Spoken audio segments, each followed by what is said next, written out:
아멘. 하나님 말씀은 사무엘상 20장 35절에서 42절까지의 말씀입니다. 사무엘상 20장 35절에서 42절입니다. 사무엘상 20장 35절입니다. 아침에 요나단이 작은 아이를 데리고 다윗과 정한 시간에 들로 나가서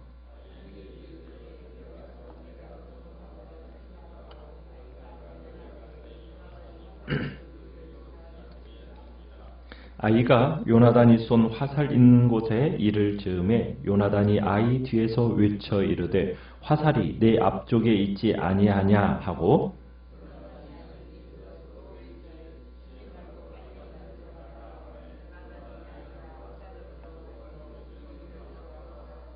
그 아이는 아무것도 알지 못하고 요나단과 다윗만 그 일을 알았더라.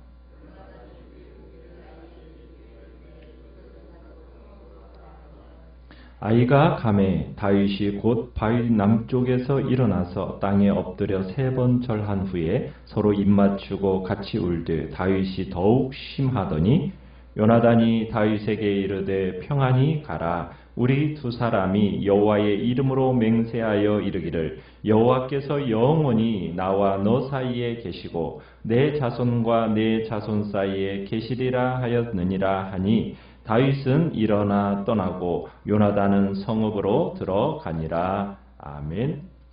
오늘 말씀의 제목은 눈물의 이별이라는 제목으로 말씀을 나눕니다. 35절에 보면 아침에 라는 표현은 어제 이제 요나단과 사울 사이에 격렬한 말다툼과 함께 다윗을 변호하던 요나단의 이야기가 진행된 이튿날 아침을 이야기합니다. 그 아침에 요나단은 다윗과 맹세한 언약을 지키기 위해서 어린 소년과 함께 다윗이 숨어있는 들로 나갑니다. 그리고 요나단은 다윗과 약속한 대로 모든 것을 이행합니다. 요나단이 어떠한 방법으로 지금 왕궁을 다윗이 떠나야만 하는지에 대한 메시지를 전하고 있습니까? 36절 37절에 보면 요나단은 소년이 가는 길 쪽을 향해서 화살을 쏘고 그에게 이렇게 얘기를 합니다. 내가 쏜 화살이 네 앞쪽에 있지 아니하냐 하고 소리를 지릅니다. 그리고 그 아이가 요나단이 쏜 화살이 있는 곳에 이를 즈음에 요나단이 아이 뒤에서 또 이렇게 독촉을 하죠. 지체 말고 빨리 다름질하라 이렇게 독촉을 합니다. 그러니까 이 말은 아이에게 한 말이긴 하지만 동시에 누구에게도 한 말이기도 한 겁니까? 그 옆에 숨어있는 다윗에게도 한 말이에요. 그러니까 화살을 쏜 방향을 통해서 다윗에게 상황을 전달한 거죠. 그리고 요나단은 이제 40절에 보면 그의 무기를 사환에게 주면서 이것을 가지고 성읍으로 가라고 말을 합니다. 다윗과 마지막 작별 인사를 나누기 위해서 이제 요나단이 다윗의 은신처로 가죠. 요나단은 아버지의 노염을 사면서도 다윗과의 약속을 신실하게 수행합니다. 자신을 사랑하고 아끼는 이 요나단의 마음을 다윗이 누구보다도 잘 알고 있기 때문에 곧바로 요나단을 떠나지는 못합니다. 어린 소년이 돌아간 후에 이제 다윗이 바위 남쪽에서 일어나서 요나단에게 땅에 엎드려 3번 절하면서 다가와요. 그리고 요나단과 다윗이 서로 입맞추면서 눈물을 흘리면서 작별 인사를 나눕니다. 다윗이 더 격렬하게 울었다 이렇게 표현하고 있습니다.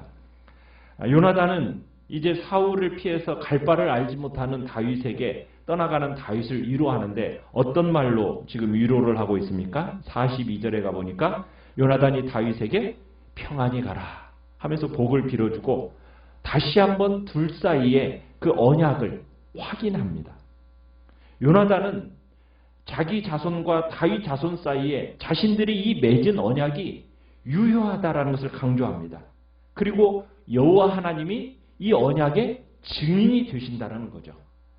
다윗은 이제 일어나 긴 망명의 여정을 떠났고 이제 요나단은 성읍으로 돌아가게 됩니다.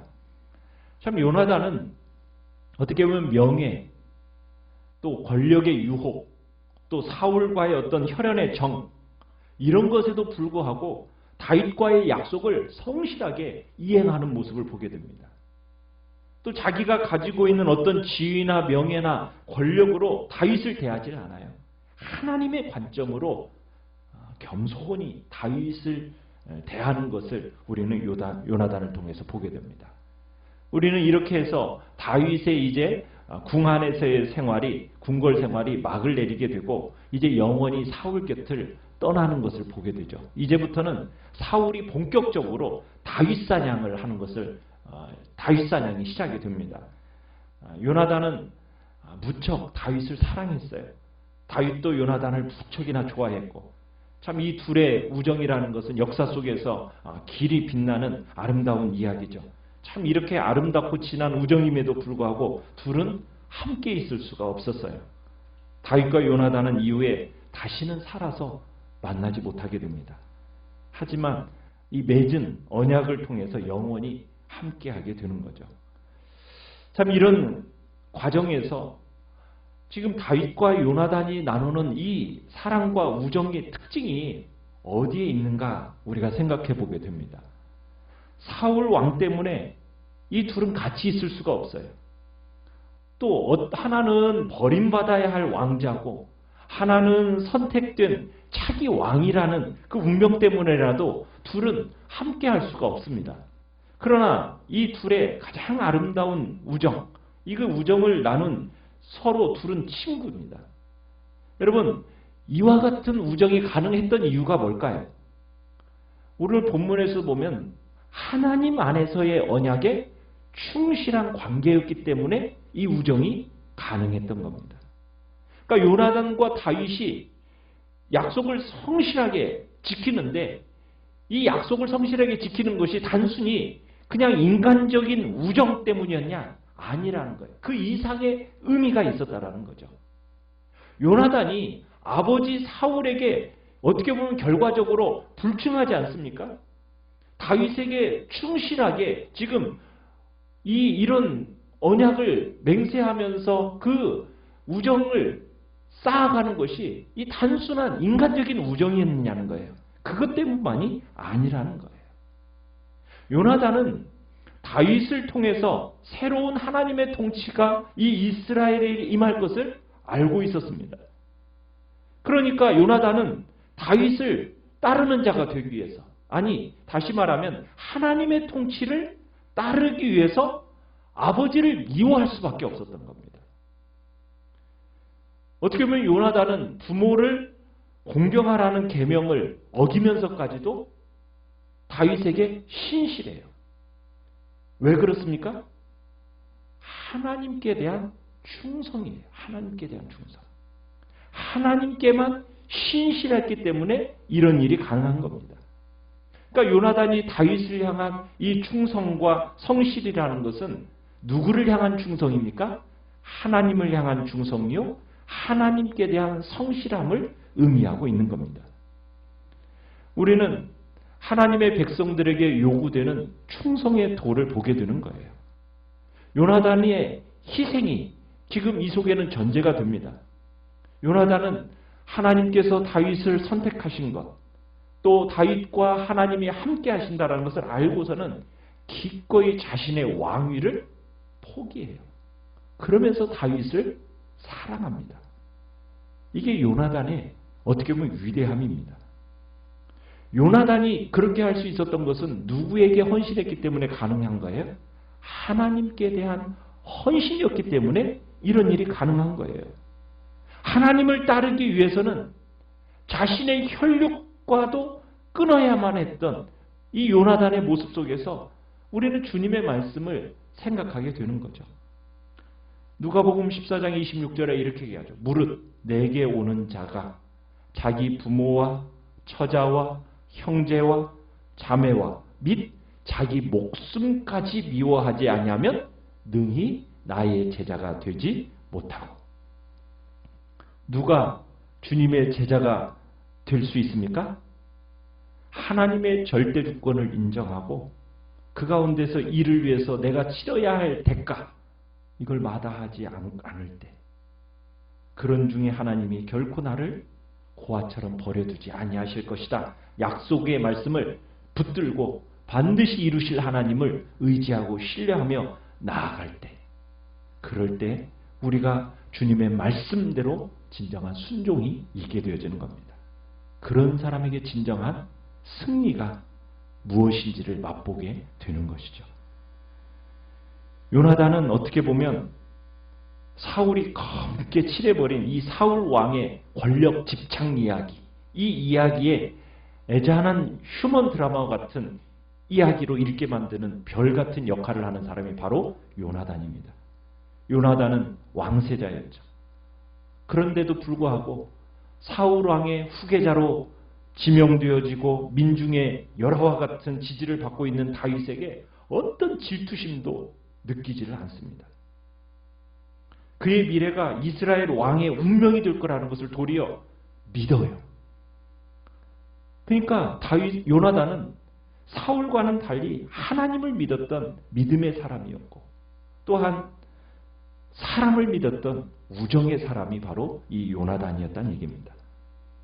참 다윗에 대한 정말 우정은 참 요나단에게 있어서 하나님에 대한 믿음의 일부분으로서 이 우정이 존재하고 있는 겁니다. 그래서 요나단은 미래에 대한 전체적인 조망을 갖고 있었기 때문에 나중에 이 사울과와 다윗과의 이 권력 투쟁으로 인해서 자신들의 이 후손들의 미래를 걱정하고 있는 거예요. 어떻게 보면은 요나단은 그러한 희생, 후손들의 미래를 걱정하는 참 조상이었다라는 것을 우리가 보게 돼요. 그래서 다윗에게 자신의 후손들을 믿고 언약을 통해서 맡기는 거죠. 조처를 취해 놓는 거예요. 참 그러니까 요나단은 참 지혜로운 사람이었던 거죠. 어떻게 보면은 이상적인 우정만 가진 것 같기도 하지만은 자녀 후손들의 미래를 생각하면서 정말 현실을 직시하는 현실적인 사람이 바로 요나단이었다는 얘기입니다. 그래서 참 이 요나단은 믿음으로 말미암아 자신의 후손들을 이 언약 속에서 딱 보호하도록 만들어주는 그런 역할을 요나단이 하게 되는 거죠. 그래서 마지막 다윗이 이제 요나단의 직계 후손을 보호하고 돌보는 일을 하지 않습니까? 그게 바로 오늘 본문에서 맺은 이 언약을 다윗이 나중에 성실하게 이행하는 것을 우리가 보게 되는 거예요. 참 요나단을 볼 때 자기를 완전히 비운 그런 영성을 가진 사람이었다라는 것을 우리가 확인하게 되고, 비록 현실에서는 권력을 얻지는 못했지만 성경의 역사 속에서 승리한 자의 반열에 오르는 그런 사람으로서 기록되고 있는 것입니다. 비록 현실에서는 권력을 얻지 못하지만 하나님 나라의 귀공자로서 면류관을 쓴 것이나 마찬가지의 그런 영예를 얻은 사람이 요나단이 된 것입니다. 오늘 우리의 삶을 살아감에 있어서도 하나님의 절대적인 주권을 인정하면서 정말 그 하나님의 말씀에 기꺼이 나 자신을 희생하고, 때로는 나 자신이 십자가를 짊어짐으로 다른 사람을 풍성하게 하고 진정한 사랑을 경험하는 그런 예수님의 제자로 살아가겠다고 이 시간 결단하면서 주님의 말씀에 요나단과 같은 믿음의 아름다운 우정과 하나님의 그 절대 주권 하에서 만들어지는 하나님의 약속과 언약 안에서 만들어지는 복된 사랑들을 경험해 나가시기를 간절히 바랍니다. 말씀을 생각